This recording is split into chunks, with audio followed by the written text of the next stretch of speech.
एक राजा बहुत सनकी था। उसे सबसे लंबी कहानी सुनने की सनक सवार हुई। राजा के हुक्म से मुनादी कराई गई।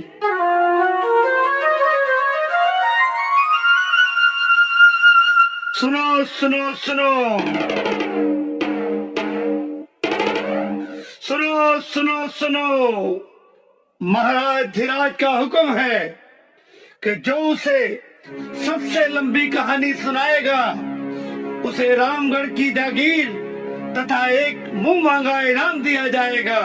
मगर जिसकी कहानी लंबी ना हुई उसे कारावास में भी डाल दिया जाएगा। सुनो सुनो सुनो सुनो सुनो सुनो। यह सुनकर दूर दूर से कहानीकार आए, परंतु राजा को संतुष्ट न कर पाए। कहानियां तो लंबी थीं, परंतु राजा सोचता, कहानी तो सुन ली है, अब व्यर्थ में जागीर क्यों दूं? धीरे धीरे बहुत से कहानीकार कारावास में बंद कर दिए गए। एक कहानीकार के नौजवान बेटे को अपने पिता का कारावास में बंद होना बहुत खला। उसने राजा को सबक सिखाने का मन बना लिया और जा पहुंचा राज दरबार कहानी सुनाने के लिए। बोला, महाराज, एक किसान का बहुत बड़ा खेत था। उसने ज्वार बो रखी थी। पास ही एक पेड़ पर ढेरों चिड़ियों का झुंड रहता था। इसलिए जब भी किसान बीज बोने आता, चिड़ियां बीज निकाल कर खा लेती थी। एक बार उसने सोचा कि वह खुद अपने खेत की रखवाली करेगा। चिड़िया भी कौन सी हार मानने वाली थी। उन्होंने भी योजना बनाई, बस काम आसान हो गया। एक चिड़िया आई, खेत में से बीज का दाना चुगा और हो गई फुर। फिर एक चिड़िया आई और दाना चुगा और हो गई फुर।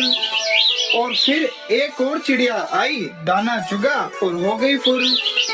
फिर एक और दाना चुगा और हो गई फुर। राजा बोला, फिर क्या हुआ? होना क्या था जी? फिर एक चिड़िया आई, दाना चुगा और फुर। फिर आगे क्या हुआ? महाराज, चिड़िया आई, दाना चुगा, फुर। ठीक है भाई, अब आगे भी तो बोलो। वही तो कह रहा हूँ महाराज, चिड़िया आई, दाना चुगा और फुर। राजा को फुर फुर सुनकर बोरियत होने लगी और बोला, ठीक है, मान लिया, सारी चिड़िया आई और उन्होंने सारे दाने चुन लिए। अब आगे भी तो बोलो। ऐसे कैसे चुग लिए महाराज? एक एक चिड़िया आएगी, एक एक दाना चुगेगी, सभी दाने खत्म होंगे, तभी तो कहानी आगे चलेगी। एक चिड़िया आई, दाना चुगा और फुर्र। राजा समझ गया कि आज शेर को सवा शेर मिला है। ये कहानी तो कभी खत्म ही नहीं हो सकती। इसे दंड कैसे दूं? इसे इनाम देकर ही पीछा छुड़ाना बेहतर है। बोला, अरे नौजवान, तू फुर फुर बंद कर। सच में तेरी कहानी सबसे लंबी है। तुम्हें रामगढ़ की जागीर इनाम में दी जाती। परंतु महाराज, मेरा मुंह मांगा इनाम। हाँ हाँ, वो भी बोलो, तुम्हें क्या चाहिए? मेरा इनाम यही है कि आप सभी बंद कहानीकारों को छोड़ दें। बिना बात किसी को सताना अच्छी बात थोड़ी ही है। इससे राजलक्ष्मी नाराज हो जाती है और देश और राजा दोनों ही नष्ट हो जाते हैं। मैं चाहता हूँ कि हमारे वतन पर ऐसी विपदा कभी ना आए। बात तो तुम्हारी ठीक है। हम हुक्म सुनाते हैं, सभी कहानीकारों को बादल छोड़ दिया जाए। ये युवक बहुत समझदार है। हम घोषणा करते हैं कि हम राजकुमारी का ब्याह इस युवक से करेंगे और हमारे बाद यही इस देश के महाराज होंगे। इस प्रकार युवक ने अपने पिता को ही नहीं छुड़ाया, बल्कि सूझबूझ से राजा को सही रास्ते पर भी ले आया। राजा के राज में रोज एक सैनिक की हत्या हो रही थी। हत्या भी कहीं युद्ध में नहीं, बल्कि राजमहल में हो रही थी। राजा चिंतित हो उठा। सेनापति रोज आता और महाराज को एक हत्या की खबर सुना डालता। महाराज, महाराज, आज फिर राजमहल में हमारे एक सैनिक की किसी ने हत्या कर दी। कौन है ये दुष्ट? सुरक्षा व्यवस्था कड़ी की जाए। परंतु कोई नतीजा ना निकला। हत्याओं का सिलसिला जारी रहा। हालात दिन प्रतिदिन खराब हो रहे थे। सैनिक राजमहल में पहरा देने से इनकार करने लगे। सेना में विद्रोह होने का खतरा पैदा हो गया। राजा का इकलौता पुत्र राजकुमार प्रियवर्धन शिक्षा पूरी कर महल में पहुंचा। पिता को उदास देखकर कारण पूछा। वह भी चिंतित हो उठा। उसने हत्याओं का पूरा विवरण इकट्ठा किया। उसे जानकर आश्चर्य हुआ कि हत्या सिर्फ उसी सैनिक की होती थी जो अकेला पहरा दे रहा होता था। इसका मतलब साफ था कि जो कोई भी हत्यारा था वो इकट्ठे सैनिकों का सामना करना नहीं चाहता था। राजकुमार ने सैनिकों को आज्ञा दी, अकेले कहीं खड़े ना हो, 5-5 सैनिक इकट्ठे पहरा दें। जो आज्ञा छोड़े महाराज। परिणाम सुखद निकला। कई दिन बीत गए, किसी सैनिक की हत्या न हुई। सभी खुश थे।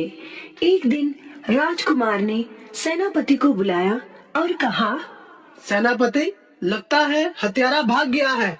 अब खास सुरक्षा व्यवस्था हटा दें, इसकी अब कोई जरूरत नहीं। राजा बोला, ऐसा करना खतरनाक है। वह हत्यारा फिर वैसी कोशिश कर सकता है। राजकुमार ने कहा, अब वह ऐसी कोशिश नहीं करेगा पिताजी।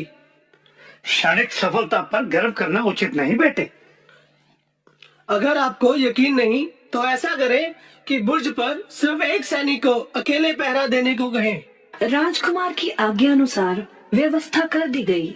सेनापति सुरक्षा व्यवस्था खुद देखने गए। पिछले बुर्ज पर वहां अकेला खड़ा सैनिक पहरा दे रहा था। सेनापति बोले, क्यों सैनिक, घबराहट तो नहीं हो रही? जी नहीं सेनापति जी। शाबाश। जैसे ही सेनापति पीछे मुड़ा, अचानक उसने सैनिक का मुंह दबोच लिया और उसके पेट पर भरपूर वार कर दिया। परंतु ये क्या, सेनापति के हाथ से तलवार छूट गई। क्योंकि सैनिक ने लोहे का मजबूत कवच पहना था। इससे पहले कि उसकी समझ में कुछ आता, सैनिक ने सेनापति की गर्दन पर तलवार रख दी और मुस्कुराते हुए बोला, क्यों सेनापति जी, लगता है आपने पहचाना नहीं मुझे। राजकुमार, आप? सेनापति का चेहरा पीला पड़ गया। मुझे पहले से ही शक था कि हो न हो आप ही आस्तीन के सांप हैं। मुझे माफ कर दे कुंवर जी।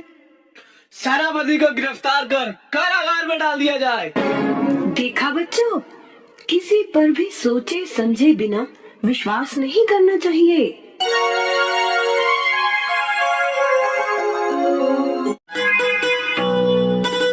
कहीं किसी देश के एक राजा का वजीर हमेशा यही कहता रहता था, जो हुआ अच्छा हुआ। एक दिन जब उसके बेटे की टांग किसी दुर्घटना में चोटिल हो गई, तो भी एकाएक उसके मुंह से फिर निकला, जो हुआ अच्छा हुआ। तुम भी क्या बोलते रहते हो? इतने भला क्या अच्छा हुआ?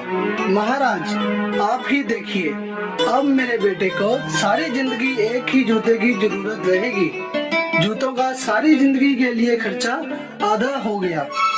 जो हुआ अच्छा हुआ। राजा निरुत्तर हो गया। परंतु जब एक दिन राजा तलवारबाजी का अभ्यास कर रहा था, तो अचानक उसकी एक उंगली कट गई। उंगली से खून टप टप बहने लगा। ओ माँ, ओ परमात्मा, हाय! उसका हाल बेहाल था। वह दर्द से छटपटा रहा था कि तभी वहाँ खड़े वजीर के मुंह से अपने आप निकल गया, जो हुआ अच्छा हुआ। अब तो राजा का गुस्सा 7वें आसमान पर पहुँच गया था। उसने हुक्म सुनाया, इस बेवकूफ वजीर को कारागार में डाल दिया जाए। और फिर वजीर को कारागार में बंद कर दिया गया। राजा का दरबार फिर उसी तरह लगने लगा। बस कमी थी तो बस उसी वजीर की। एक दिन राजा जंगल में शिकार करने के लिए निकला तो रास्ता भटक गया। उसे जंगल में ही डाकुओं ने अगवा कर लिया। वे डाकू अपने देवता को खुश करने के लिए उसकी बलि देना चाहते थे। वो राजा को अपने पुजारी के पास ले गए। जब उसकी बलि देने के लिए तलवार उठाई गई तो अचानक किसी की नजर राजा की कटी हुई उंगली की तरफ आन पड़ी। वह बोला, सरदार, ये हम क्या कर रहे हैं? यह मानव संपूर्ण नहीं है, इसकी तो एक उंगली कटी हुई है। बलि देने के लिए तो पूर्ण व्यक्ति की जरूरत होती है। इसलिए राजा को छोड़ दिया गया। वह वजीर के पास पहुंचा और वजीर को छोड़ दिया और फिर राजा ने उसे बताया कि उसके साथ क्या घटा था। राजा ने वजीर को उसे कारागार में डालने के लिए क्षमा मांगी। वजीर बोला, मैंने तो आपको कहा ही था, जो हुआ अच्छा हुआ। जो होता है अच्छे के लिए ही होता है। मेरी बात तो ठीक है, पर तो तुम्हारे साथ तो जाती हो गई। नहीं महाराज, अच्छा हुआ आपने मुझे कारागार में डाल दिया। यदि आप ऐसा ना करते तो शिकार के वक्त मैं आपके साथ होता। डाकू आपको तो छोड़ देते, परंतु मेरी तो बलि चढ़ जाती। इसलिए जो हुआ अच्छा हुआ। हाँ, तुम ठीक ही कहते हो। जो होता है भले के लिए ही होता है।